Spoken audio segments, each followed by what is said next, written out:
Hello, this is Mattanza and Mafia-Fedora here for episode 3 of the Irrelevant RockCast with Mr Dupont. And today we've got a set list of things that we've been dying to talk about with you for ages. What are they, Mr Dupont?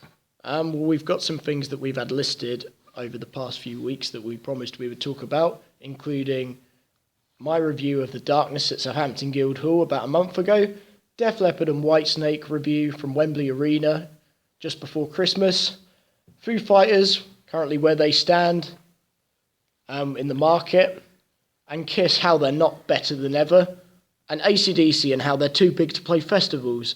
However, we have had one major piece of news, sad news, that's happened this week, which we do have to discuss and we'll be talking about at the beginning of this podcast. Matt, can you go on? First things first, we need to say we have a little system that we do here on the podcast, which is if any big news comes up, we, by sheer obligation of rock and roll integrity, have to cover it. So, yeah, David Bowie is the first thing we're going to talk about today, and yeah, this is probably going to be the longest topic because it's the biggest topic we've got right here. Absolutely, and we found out Monday morning. It was the first day back of semester 2. We woke up happy, excited, raring to go, and all we needed to do was go on the internet to find out that one of the greatest singer-songwriters of all time and a guy whose impact on popular culture over the past 50 years has passed of cancer. Yeah. Same as Lemmy, and obviously since then we've had news of the great British actor Alan Rickman also dying of cancer just about 3-4 days after Bowie as well, which very sad news. In terms of that trinity there, we've had, thanks to the Big C taking the lives of them, we've lost 3 great British voices, as we can all say. That's right, and actually in 3 out of 4 of my lectures this week, Bowie's been discussed. He's been discussed in literally every lecture I've had this week. And that just shows the man's a poet. Yeah. The man is a part of, you could say creative writing as well. Yeah. He can be a part of literally anything in life because he is that influential. And he was a brilliant actor. Jim Henson's Labyrinth with, teenage Jennifer Connelly, I think it is. Yeah. And we remember that film, or at least I do. I don't know about you, from our childhoods, and it was a brilliant film. David Bowie played a brilliant villain. He was an artist on many different levels. He was essentially a walking art masterpiece. And yeah, this is basically going to be our tribute to him. Would you like to start off? I was first introduced to Bowie in the summer of 2008 when me and my parents went on a holiday to Orlando, Florida, and we picked up, I was really getting into classic rock at the time, and I was into Gene Genie, Life on Mars, and Starman, so I wanted to get a Bowie CD. I got the best of Bowie, and I'd never heard anything quite like it, and I think a lot of Bowie listeners, the first time they listen to him properly, feel that way. And the great thing is, a lot of the people from our generation get introduced to Bowie by their parents, and even though, obviously, this podcast is mainly hard rock and heavy metal, but Bowie is so influential that he has inspired a lot of the bands that we talk about. He's inspired artists the likes of Lady Gaga, My Chemical Romance, you could even say Marilyn Manson. He's inspired, you could say, pieces of art. Yeah. David Bowie, as I just said, he is basically a walking, talking painting, like a very big Renaissance painting with a very space rock feel to it. That's right, and going back to me picking up that 2-disc best of Bowie, I fell in love with it. The first disc was mostly glam rock stuff from the 70s. There's then that shift when obviously the death of Ziggy Stardust, then going into the likes of Aladdin Sane, and then I think it was the song Fame which really showed the chameleon side of Bowie. And obviously several great duets with other musicians, such as Under Pressure with Queen, Dancing in the Street with Mick Jagger. He also did a song in the 90s with a rock band called Placebo. Sorry, I can't remember the title of that song off the top of my head. Without You, I'm Nothing. That's the name of the song. He also recorded with Nine Inch Nails in the 90s. Yeah. He almost did like a Johnny Cash, where he wanted to become very alternative and very dark, and in their worlds, cool. Because they understood the importance of alternative music, and they knew that they helped inspire the movement in the first place, so they wanted to record with these people, these younger people. Exactly. And yeah, with me, I didn't really have, any parents that were fortunate enough to teach me. In fact, my rock and roll education is basically, self-taught, much the same way my mate is with his bass. So, basically, every legendary rock star, we have sat in the past about having such a deprived generation about everything that we went looking for a lot of things, but everything that I have discovered, David Bowie being never an exception to that, I found out just from my desire to learn more about music that I already knew I liked, and anything that varied slightly in the smallest way, just to give a different feel to it. And David Bowie, he is all-encompassing. David Bowie has a brilliant voice. He is a brilliant man, a brilliant artist, and, seriously, David Bowie is one person that, he could have done so much, and he did so much just to show everything. There are two real big things that always seem to come out when I think of David Bowie, and it's just that here's a guy that definitely, he looked, in certain eras, like a very campy kind of guy, but it worked, for what it was, and you actually found him getting a wider appeal for it because, rock and roll is all about actually showing that you're not afraid of anything, but I can still tell there are still quite a few guys out there that were promoting this sort of big, buff, rock hard image, and Bowie was just, in all honesty, an artist that wasn't afraid of anything. He did wear some really wacky costumes at one point, didn't he? He did.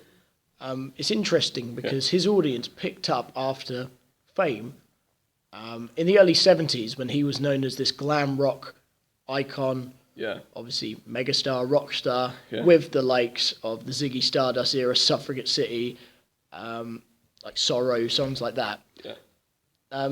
In the US, he hardly had an audience. It was only really with songs like Fame, Ashes to Ashes, China Girl, which is obviously a song that Iggy Pop wrote, Modern Love, Let's Dance. That was when his audience picked up in the States. Yeah. The stuff that we know him best for in the UK. I think the reason being as well for that is because a lot of the British rock stars, glam rock stars, for British bands from the early 70s weren't popular in America. Bands like Slade and The Sweet, Mud, T-Rex, really iconic British bands from the top of the pops glam rock era who knew how to write choruses and riffs and pop rock songs as good as anyone. They weren't known in America. In America, they had the New York Dolls, Kiss, Aerosmith. That was their era for Cheap Trick. That was their era for their bands.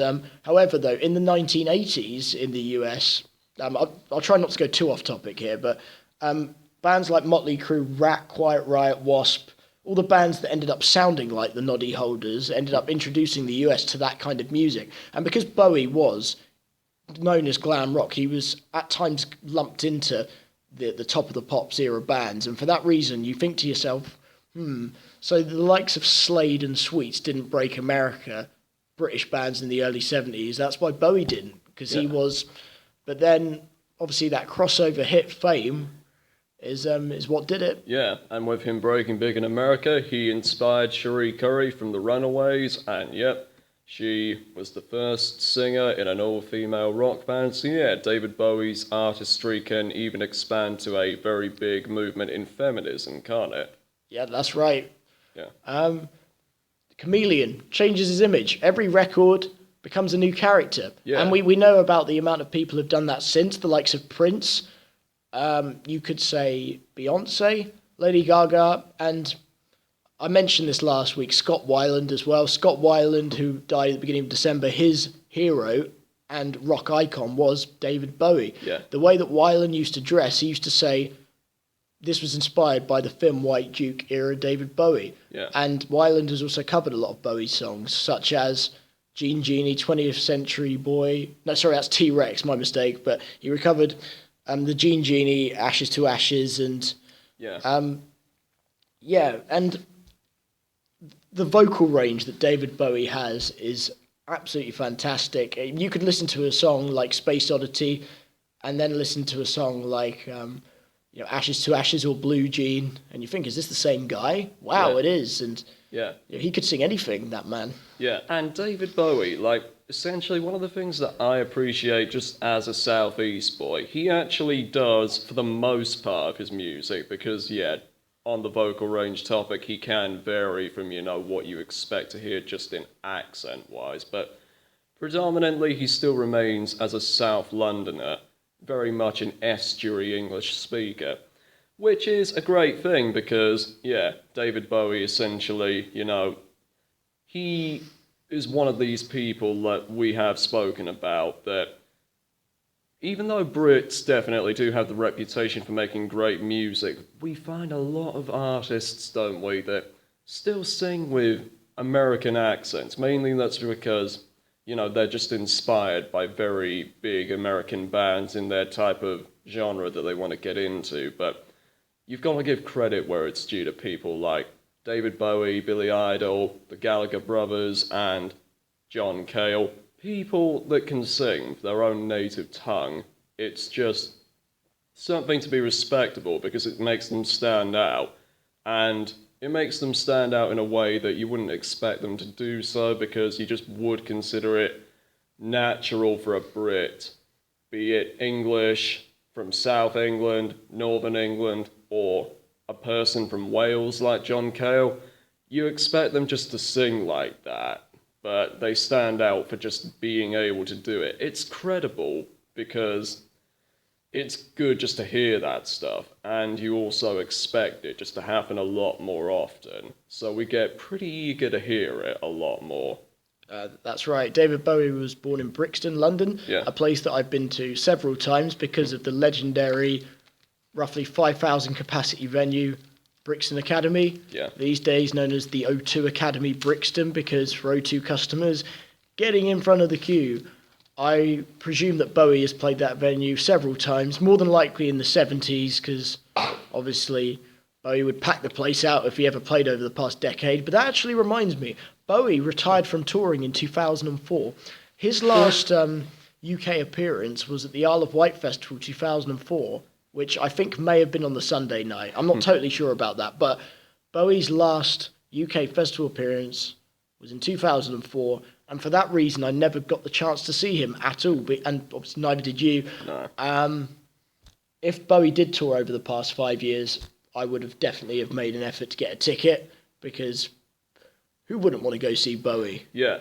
And rewinding a little bit to us talking about the likes of, say, Beyonce, Lady Gaga, the only reason that we bring them up in this podcast is because, well, even though they're irrelevant to this kind of genre, it's giving an idea of just how influential as an artist Bowie is, that he goes beyond his genre, and the fact that on the same sort of level that people claim Michael Jackson did, I would say David Bowie actually did it better of inspiring the image of many different artists out there.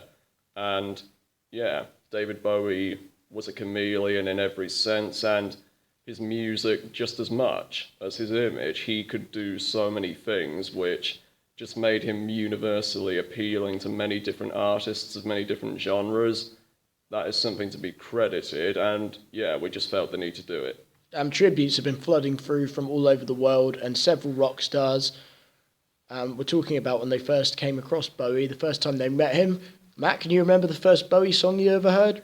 I think the first Bowie song I ever actually managed to hear was Rebel Rebel, so I'm really going back to like his early days, and then after that I think it was Lady of Another Grinning Soul, Sorrow, a lot of stuff that was starting off at the very peak very fast, and then the next step, it got slower, slower, slower.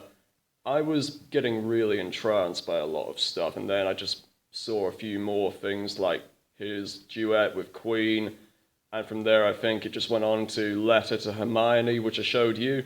Yes, from 1969, I think. Yeah, his second, I think it is, self-titled album, David Bowie. And yeah, it was a really, really, really great experience because from that point, I just ended up going out and I didn't ever buy any David Bowie albums physically up until this point, actually, with his last ever album recorded, but I just binge watched everything on YouTube at one point trying to get him more views. But yeah, we'll go into what we think of the new album very shortly, but the first few songs that I heard from Bowie was Queen's Greatest Hits 1 was a CD that my dad got me several years ago. I was about 11, 12 at the time and loved it. And then my parents got me Queen's Greatest Hits 2 one year for Christmas, and it had Under Pressure on, which was my first intro to Bowie. I didn't realise it was by Bowie at the time, but when Shrek 2 came out, Changes was used in the film. And then when I brought the Best of Bowie, I was like, I know this song, where do I know it from? And then I remembered it was used in Shrek 2. Yeah. And we also had a Dad Rock CD, you know, one of those compilation CDs where it has all the big hits. It had Starman on, and we played it in a car journey once as a family, and I was like, oh, that's good. And Jean Genie was a song that appeared on like VH1 once, and Mum once said to me, did this like funny dance that she said her and her sisters used to do to the Jean Genie when it used to come on the radio. And then obviously I ended up getting the Best of Bowie in the summer of '08. And yeah, a lot of the songs I'd heard before, like Let's Dance I'd heard before. Space Oddity at the time was new to me, but that quickly became my favourite song. I'm not sure if it is now, but that was the song I played the most. I sing Space Oddity when I do karaoke, I sing Starman when I do karaoke, and I sing Life on Mars when I do karaoke. I am doing karaoke tonight at the County, and I will be doing Life on Mars in tribute to Bowie. Hopefully there'll be a few other people singing Bowie songs, but who knows? People at the university were very sad when Bowie died, but it hit more of the students more when Alan Rickman died due to the relation of their childhood with Professor Snape and Harry Potter. Yeah. Whereas I think a lot of people, I think that with everything that we've had way too many deaths at the moment, haven't we? We've lost 3 great British voices and we've lost 3 great rock stars. 2 of them were British, so that just jumps up on the relevance factor for people over here. And so far, all I can really say is 2016 sucks. Well, so far, we've lost 2 great figures of British popular culture, and like you said, 2 great voices.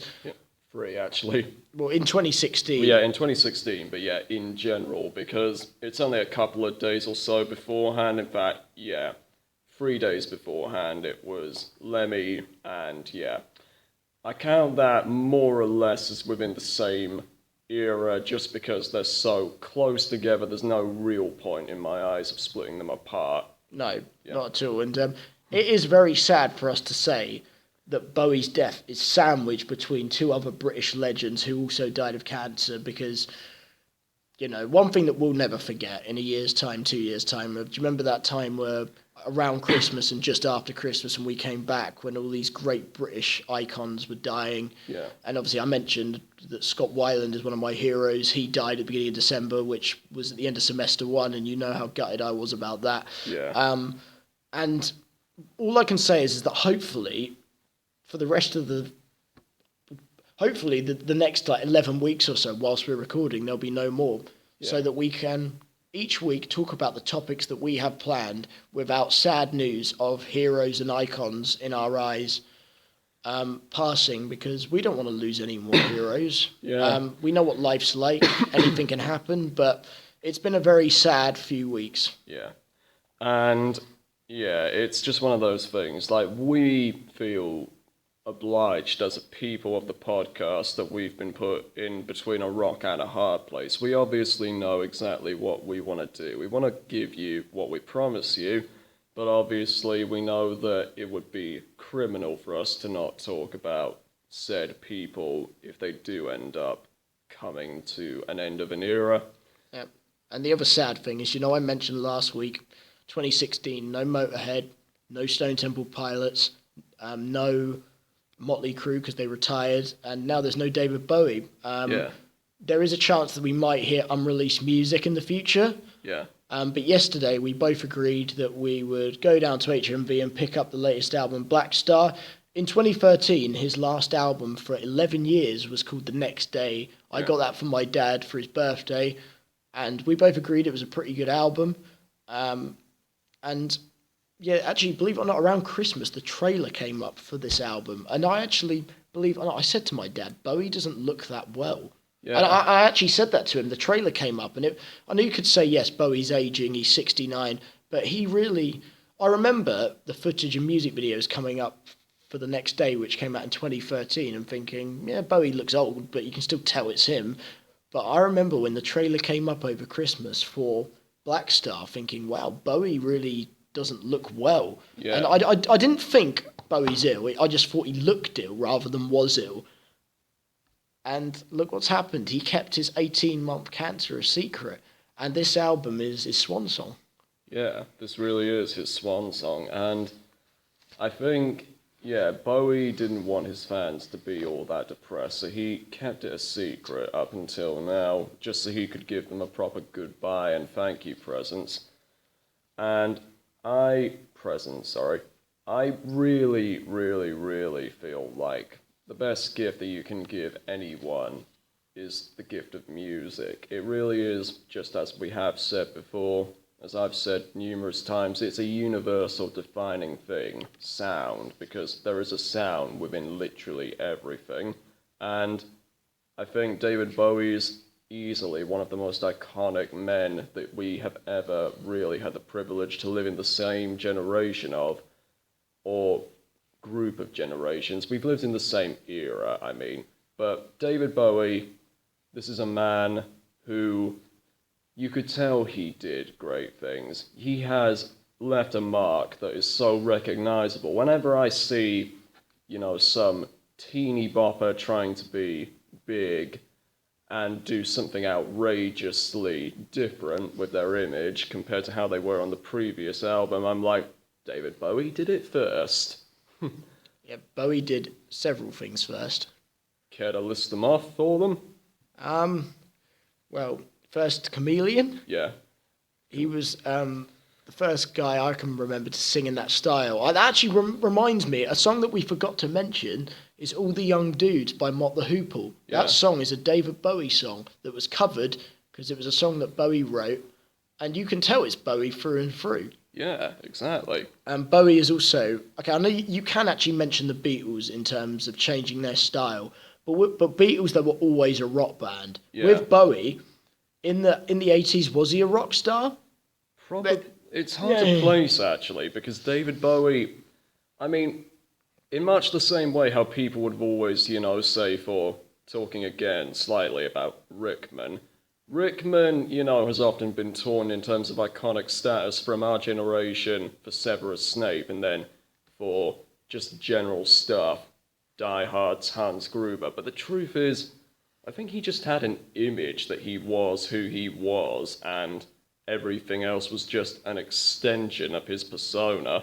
Yes, and that actually, we know that Alan Rickman is not a rock star, but we still feel necessary to include him due to the events of recent weeks, and also what a brilliant British actor he was. With such a brilliant, seductively sinister voice. That's exactly, and on Friday, myself and Matt, actually fairly last minute, decided to go to the Harry Potter event at the SU in the Vault, and at midnight there was a minute tribute to the life of Sir Alan Rickman at the night of a Harry Potter themed event, and we found it quite fitting. And I actually thought that more people would go dressed as Snape. They didn't. Everyone was dressed as Harry Potter characters, obviously in the uniform. I went dressed as David Bowie because, yes, I am sad about Alan Rickman, but I feel like Bowie deserves a minute clap from the university.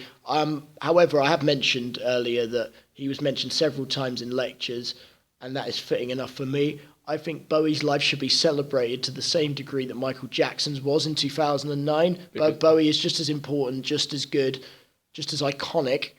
And I can understand that Michael Jackson has sold more records and has a bigger fan base and more people would have heard of him than Bowie.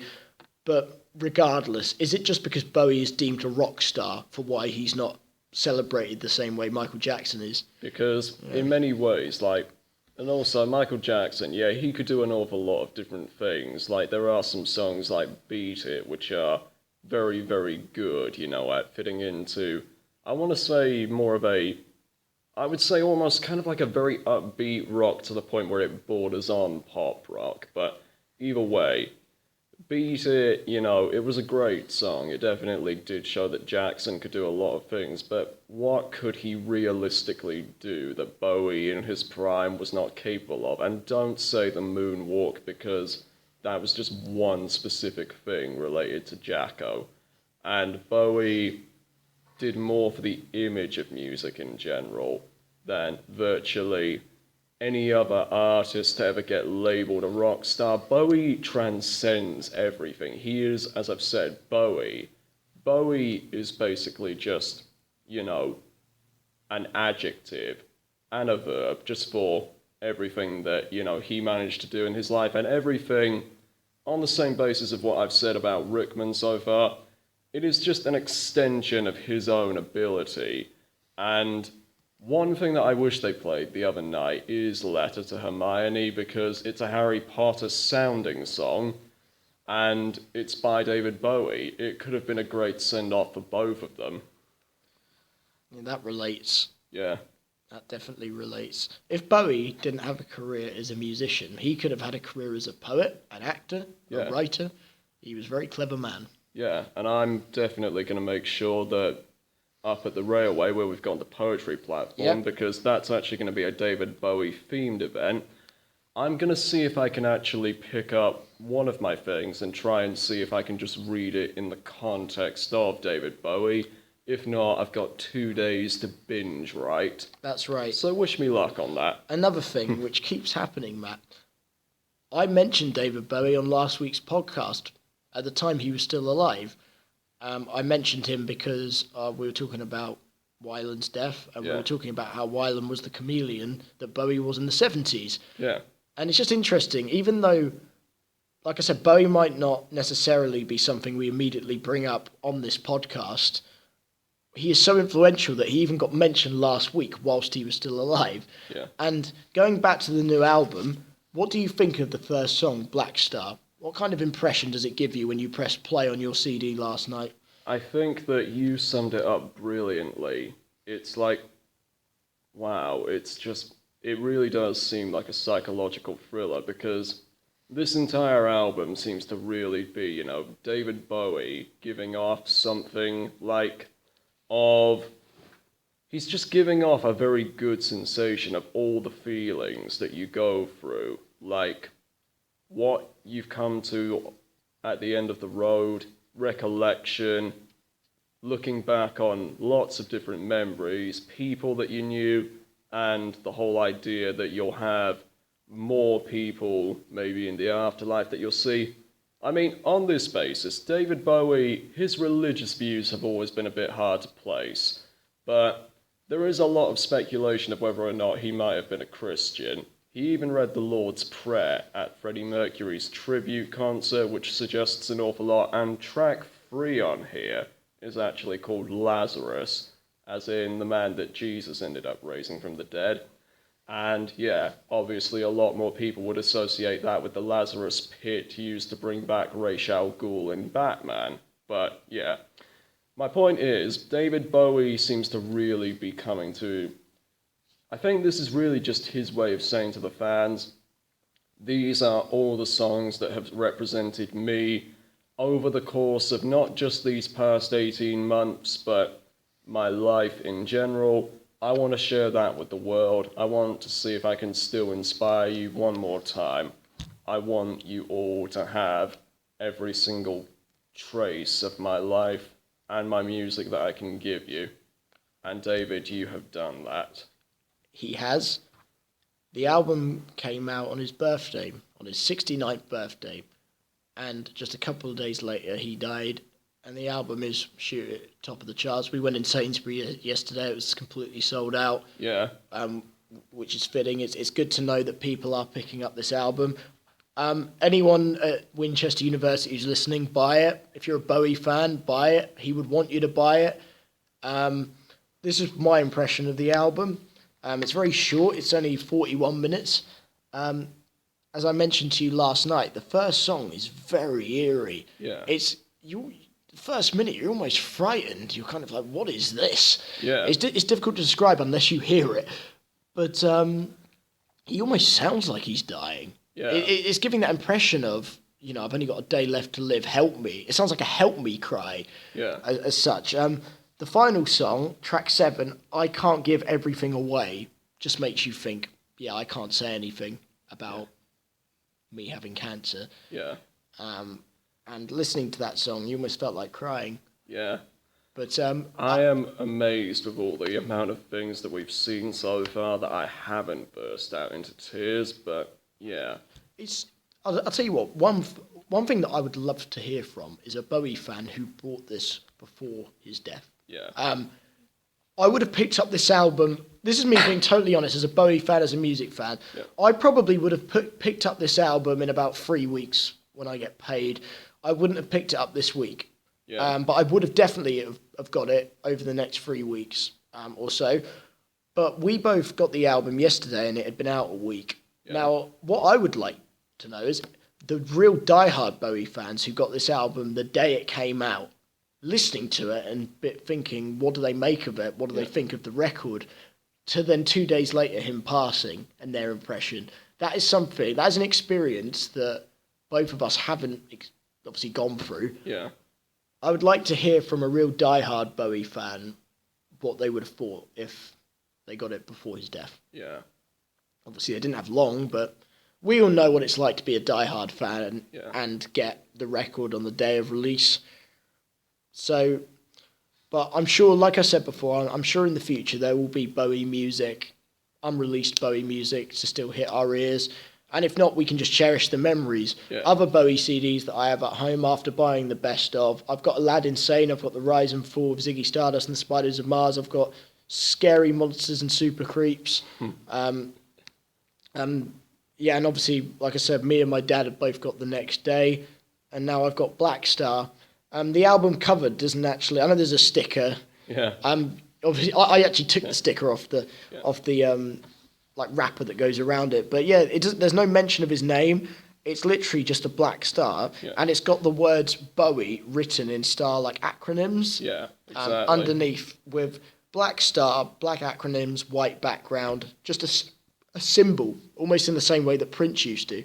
Yeah, and yeah, it's really, really just another symbol of what Bowie, like Prince, has managed to do. But Bowie did a lot of things, as we've said first. And in all honesty, I think not really wanting to compensate here being a Bowie fan, but Bowie did it better. Bowie has done a lot of things just because he ended up doing it whilst it still had a great effect that it could have on people. He did it all in a way that just makes it more memorable. That's right. So yeah, Matt, any last words on David Bowie? I would really just like to wrap up by saying this. David, thank you for everything that you have given us. Thank you for the gift of music. Thank you for the gift of the great unifying source of sound that you have contributed to and you have actually done, which has, as Alex told me the other day, has brought him and his dad closer together. And I just want to say, wherever you are, David, you will always be remembered here on Earth for your contributions, and I just want to thank you all for giving us the chance to talk about Bowie. Thank you. That's it. And you're right, Bowie does have that effect on bringing a father and son closer together. One thing before we go that I want to mention, actually, that I've just remembered, which I'm glad I've just thought of, is that, believe it or not, over the past, between the years of 2002 and 2013, so 11 years, Bowie didn't release any new music. And if you think, that's probably around the time that me and you got into him. And it just shows you how important Bowie is to know. He's not releasing new music, he's not touring, and we still are very much aware of him. Yeah, exactly.